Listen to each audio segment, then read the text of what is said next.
Hello friend, સ્વાગત છે તમારું મારા કિચન પ્રિયા કી પ્યારી રસોઈમાં। તો મિત્રો, આજે આપણે કોઈ રેસીપી લઈને નથી આવ્યા। જેમ કે તમે બધા જાણો જ છો કે દિવાળી હમણાં ગઈ છે અને દિવાળીની જેટલી આપણે સજાવટમાં ટાઈમ લગાડીએ છીએ ને એટલું જ આપણે પાછળ પણ એટલું જ કામ હોય છે। જે દીવાઓને આપણે સજાવવામાં જેટલો ટાઈમ કાઢ્યો એ જ દીવાઓને ફરીથી આપણે રાખવા માટે ઘણી બધી પ્રોસેસ કરવી પડે છે। તો એ પ્રોસેસ ઇઝી કઈ રીતે કરવી એના માટે આજે હું લઈને આવી છું આ વિડીયો। તો દિવાળીમાં આપણે બધાય દીવા લગાડતા જોઈએ છીએ અને દીવાને પૂરેપૂરા સળગી નથી જતા, એની અંદર વાટો રહી જાય છે કે ઘણું ખરું દીવામાં તેલ પણ ઘી પણ રહી જતું હોય છે। જો તમે તેલ ના કરો છો, તેલ ઘી જે પણ અંદર આપણે એડ કરીએ છીએ એ રહી જ જતું હોય છે, એકદમ ક્લીન નથી થતા। તો આ દીવાઓને ફટાફટ સાફ કરવા માટેની એક આજે હું નવી જ રીત લઈને આવી છું। તો સૌથી પહેલાં મેં શું કર્યું છે, બધા જ દીવાઓ એકઠા કરી લીધા છે અને તમે જોઈ શકો છો કે બધા જ દીવાઓની અંદર આ દિવેટો રહી ગયેલી છે। તો દિવેટો આપણે એક દીવામાં લઈ લઈશું। જેટલા પણ દીવામાં જેટલી નાની મોટી જે પણ વાટ રહી ગઈ હોય ને એ અધૂરી વાટ આપણે એક બીજા દીવામાં લઈ લઈશું। બધી જ વાટો આપણે ભેગી કરી લેવાની છે અને વાટો ભેગી કરી લીધા સાથે સાથે ઘણા દીવાઓમાં તેલ પણ રહી જતું હોય છે, પૂરેપૂરું તેલ નથી બળતું, ઘણામાં બળી જાય છે અને ઘણું રહી જતું હોય છે। તો મારા એક બે દીવામાં તેલ રહી ગયેલું હતું, તો એ તેલ પણ હું આ જે અધૂરી વાટો છે એની અંદર ઉમેરી દઈશ। તો ઘણી મહિલાઓ શું કરતી હોય છે કે આ અધૂરા રહી ગયેલા દીવાઓ વાટો આ બધું જ છે ને ડસ્ટબિનમાં નાખી દેતા હોય છે, ફરીથી એનો કોઈ યુઝ નથી કરતા। પરંતુ આ ફરીથી તમે યુઝ કરશો ને તો એનો એક સટીક સરસ એનો તમને ફાયદો થશે, એટલે એ જરા પણ એવું ના કરતા, ફેંકવાની ભૂલ તો ક્યારેય ના કરતા। હવે આપણે આ જે દીવા છે વાટો આપણે કાઢી લીધી છે, તો દીવાઓને આપણે સાઈડમાં રાખીશું। એને કઈ રીતે સાફ કરવા એ પછી જોઈએ છે।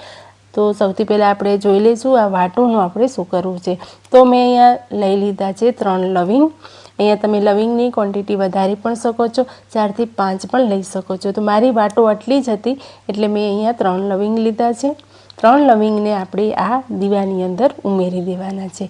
એના પછી મેં અહીંયા કપૂર લીધું છે। કપૂર આપણે 1 ઇંચ જેટલું લેવાનું છે। કપૂરની તૈયાર જે ગોળી મળે છે પેપરવાળી એ નથી લેવાની, કેમ કે એ ઓરિજિનલ નથી હોતી, એની એટલી સ્મેલ નથી આવતી, એની સુગંધ નથી હોતી, એટલા માટે મેં અહીંયા ઓરિજિનલ જે ફટકડી ટાઈપના મોટા ગાંગડામાં આવે છે ને એ વાળું કપૂર લેવાનું છે। અને એક પત્તું મેં અહીંયા તમાલપત્ર લીધું છે। તમાલપત્રના અહીંયા થોડા થોડા નાના ટુકડા કરી દીવાની અંદર આપણે ઉમેરી દેવાનું છે। અને આ બધી જ વસ્તુઓ મિત્રો તમારા ઘરમાંથી જ મળી આવશે, કિચનમાંથી જ મળી આવશે। અને પછી માચીસ લઈને આવી રીતે આપણે આને પ્રગટાવી દેવાનું છે। એટલે જેમ આપણે દીવાને પ્રગટાવ્યા એવી જ રીતે આને પ્રગટાવવાનું છે। અને મારી જોડે અહીંયા ધૂપ કરવા માટેનું અહીંયા સ્પેશિયલ આ સાધન પડેલું છે, એટલે હું આ ધૂપેડું લઈ અને એના ઉપર આ કોળિયું મૂકી અને બધી જ જગ્યાએ ખૂણે ખાંચે બધે જ ફેરવીશ। આ ફેરવવાથી ઘરમાં રહેલી નેગેટિવિટી તો દૂર થશે, સાથે સાથે નાના નાના જીવજંતુઓ, માખ, મચ્છર એ પણ ભાગી જશે। મેઇન કામ તો તમારા વાતાવરણને, ઘરના વાતાવરણને એકદમ શુદ્ધ બનાવશે, પવિત્ર બનાવશે, નેગેટિવિટી દૂર થશે। મનમાં કોઈ ભ્રમ હોય, ભૂત પિશાચ ગમે તેનો, તો એ પણ ભાગી જશે, કેમ કે આ જે આપણી અંદર ઉમેર્યું છે કપૂર, તમાલપત્ર, લવિંગ, આ બધું જ નેગેટિવિટી દૂર કરવા માટે વપરાતા હોય છે। તો મિત્રો, આ થઈ આપણા વાતાવરણને શુદ્ધ કરવાની વાત। તો વાટોનો ઉપયોગ થઈ ગયો। હવે આપણે જોઈ લઈશું કે દીવાઓને કઈ રીતે સાફ કરવા। તો મેં અહીંયા લઈ લીધું છે કુકર। કુકરની અંદર જેટલા પણ તમારા ઘીવાળા, તેલવાળા દીવા હોય એ બધા જ કુકરની અંદર ઉમેરી દેવાના છે। હવે તમે કહેશો કે દીવાઓ કદી કુકરમાં ઉમેરાય? હા, કુકરમાં મુકાય અને એને બાફવાના પણ હોય જ છે। બાફવાથી ગમે એવી ચીકાશ હશે એ નીકળી જાય, એટલા માટે આપણે શાકભાજી તો બાફતા હોઈએ, પણ આજે આપણે દીવાઓને પણ બાફીને જોઈશું કે એ કેટલા સાફ થાય છે। પરંતુ એના પહેલાં આપણે એની અંદર ઉમેરવું પડશે। અહીંયા મેં 1 ચમચી જેટલો ડિટર્જન્ટ પાવડર ઉમેર્યો છે, જે કપડાં ધોવાનો આવે એ। જો તમે વાસણ ધોવાનું લિક્વિડ ઉમેરશો ને તો વાસણ ધોવાનું લિક્વિડ એ એટલું કામ નહીં કરે જેટલું આ પાવડર કામ કરતો હોય છે કપડાં ધોવાનો। તો 1 ચમચી પાવડર ઉમેરી અને અહીંયા દીવા ડૂબે એટલું પાણી આપણે ભરી દેવાનું છે કુકરમાં। ડિટર્જન્ટ પાવડર તમે કોઈ પણ યુઝ કરી શકો છો, ફક્ત આપણે વાસણ ધોવાનું લિક્વિડ નથી ઉમેરવાનું. એના પછી કુકરને બંધ કરી અને આપણે એક વિસલ આવવા દેવાની છે. એક વિસલ થઈ જાય એટલે કુકરનું ઢાંકણ ખોલી લેવાનું છે અને ખોલી લીધા પછી ફરીથી ગેસની આપણે ફ્લેમને ધીમા આંચે ચાલુ કરી દેવાની છે અને દીવાઓને આવી રીતે કોઈ પણ સાધનથી, ચમચીથી કે ચમચાથી આવી રીતે આપણે એને ઉલટ સુલટ કરી લેવાના છે. એમ કરવાથી દીવા જે એકબીજા ઉપર ચડી ગયેલા હોય ને, એટલે તમે ખુલ્લા કરો એટલે અંદર ચિકાસ રહી હોય એ પણ નીકળી જાય. એટલા માટે તો થોડી વાર આપણે 2 મિનિટ જેટલું આપણે એને ફરીથી ઉકાળવાનું છે. આવી રીતે ઉલટ સુલટ કરતા જવાનું છે.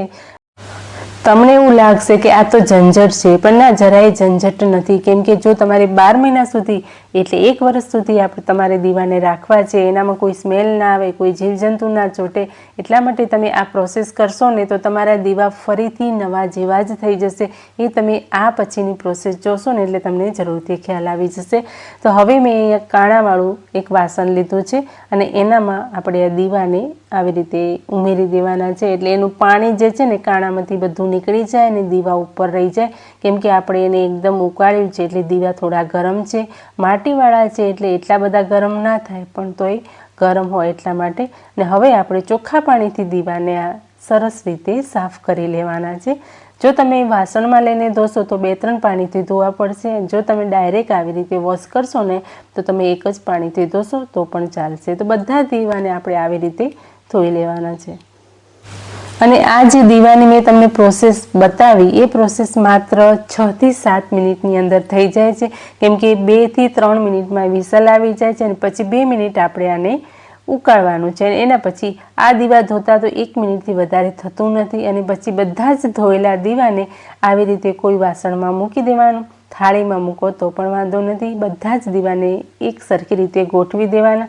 હવે તમે આગળની પ્રોસેસ પણ જોશો કે કેવી રીતે હજી પણ દીવા ચોખ્ખા તો થઈ ગયા છે, પણ હજી એક પ્રોસેસ બાકી છે. તો દીવાઓને આવી રીતે ગોઠવી લેવાના છે. અત્યારે આપણે દીવાને લૂછવાના નથી. તમે લૂછશો તો હજી પણ એની અંદર ચીકાશ છે, એટલે તમારું કપડું થોડું ચીકણું થઈ જશે. એટલા માટે તો આ બધા દીવાને આપણે તડકામાં મૂકી દેવાના છે 2 કલાક માટે. 2 થી 1.5 કલાક, 1.5 થી 2 કલાક ચાલે એટલું ટાઈમ મૂકી દેવાનું. અને એના પછી તમે અહીંયા જોઈ શકો છો કે દીવા કેટલા સરસ ચમકી રહ્યા છે. એવું જ લાગે કે માર્કેટમાંથી આપણે નવા લાવ્યા હોય. તો એકદમ નવા જેવા દીવા કરવા માટે આ પ્રોસેસ તમે જરૂરથી કરજો. અને જરા પણ સ્મેલ નહીં આવે. તમે ડબ્બામાં મૂકીને રાખશો અને બીજી દિવાળે જો તમે ત્યારે દીવા ખોલશો ને તો એકદમ નવા જેવા જ ફ્રેશ દીવા તમને લાગશે. તો મિત્રો, આજનો મારો વિડીયો તમને જો જરા પણ ગમ્યો હોય તો પ્લીઝ વિડીયો પર લાઇક, શેર, કમેન્ટ જરૂરથી કરજો. ચેનલ પર નવા છો તો ચેનલને સબસ્ક્રાઈબ કરી બેલ આઇકન પર પ્રેસ કરવાનું ભૂલતા નહીં. હું આવી જ નવી ટિપ્સ અને વિડીયો લાવતી રહું છું. રેસીપી પણ તમને નવી જોવા મળશે.